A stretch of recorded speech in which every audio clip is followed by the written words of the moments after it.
Hello mga karosas, today's video is may tinapay tayo na masarap. Tinawag itong Afghani bread. Masarap ito mga karosas.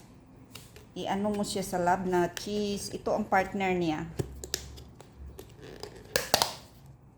Ito. Bali ganito ang pagkain niya.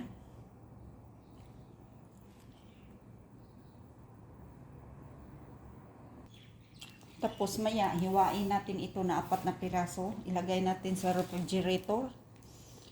Anytime pwede tayong kumain. Initin lang natin. At saka may kunting order tayo mga karosas.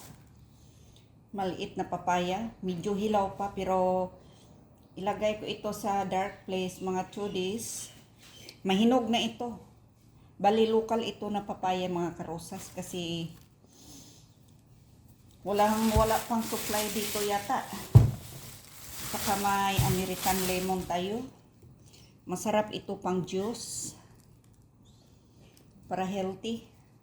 Saka ang dami nitong katas. Pwede ito pang juice, pang salad. Saka may fresh cucumber ito mga karosas. Bali seedless ito. Dati tag 30 pesos lang ang kilo. Ngayon, medyo mahal na. Ayan. Saka may kamatis tayo na local. Masarap din ito mga karosas. Matamis. Ito ang maganda pang salad. May frozen tayo na manok. Pagkalambot nito, hiwain natin, haluan natin ng mulukiya, saluyot. May dried prawn tayo mga karosas. Dried apricot. Masarap ito. Yan, ito lang ang kaganapan natin sa araw na to mga karosas. Short video lang kasi magluluto pa ako. Thank you so much for watching.